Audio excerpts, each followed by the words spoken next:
Hi friends, in today's lecture we will be studying the Textjoin function. The Textjoin function combines the text from multiple ranges and or strings and includes a delimiter you specify between each text value that will be combined.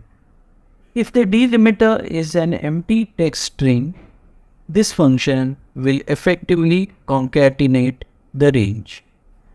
Remember that this function is available only from Excel 2019 onwards, and it's available in Excel for Office 365. So let me show you how to use the text join function in Excel. So here you can see I have an example in which I have 4 columns of text: text 1, text 2, text 3 and text 4. And there is one fifth column called as result, wherein I would like to combine these text values and bring the result over here. So for this we will use the text join function. In order to use the text join function, we come on the result cell and type equal to and then type text join. After that I give open parenthesis. Now the first parameter is a delimiter.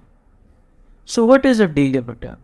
A string inserted between each text value in the resulting string. Most commonly you would use a delimiter such as a comma or a space character. So in our example I use a delimiter of a comma. So in quotation marks I would type a comma and give a space and close quotation. This was the first parameter. Then I give comma. The second parameter is ignore empty. So ignore empty determines whether empty values are included in the resulting string. True ignores empty values and false includes empty values in the result.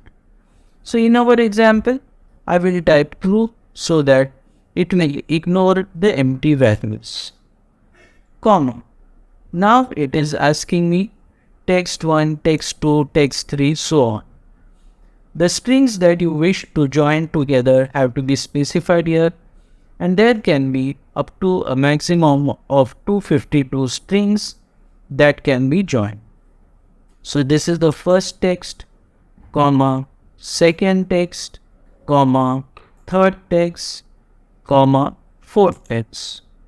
After this I will just close the parenthesis and hit enter.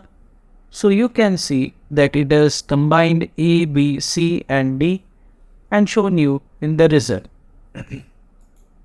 Now I will just copy the formula down and we see what happens.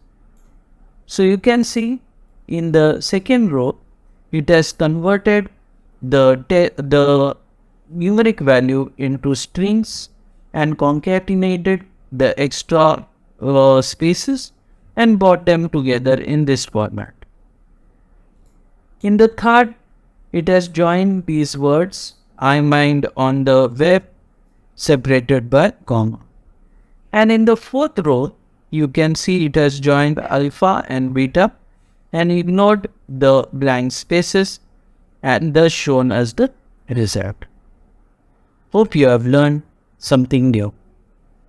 If you like this video, don't forget to like, share and subscribe so that we can continue producing more great Excel videos which can help you understand Excel better. With this, we end this lecture and we'll see you again in the next lecture. Till that time, goodbye.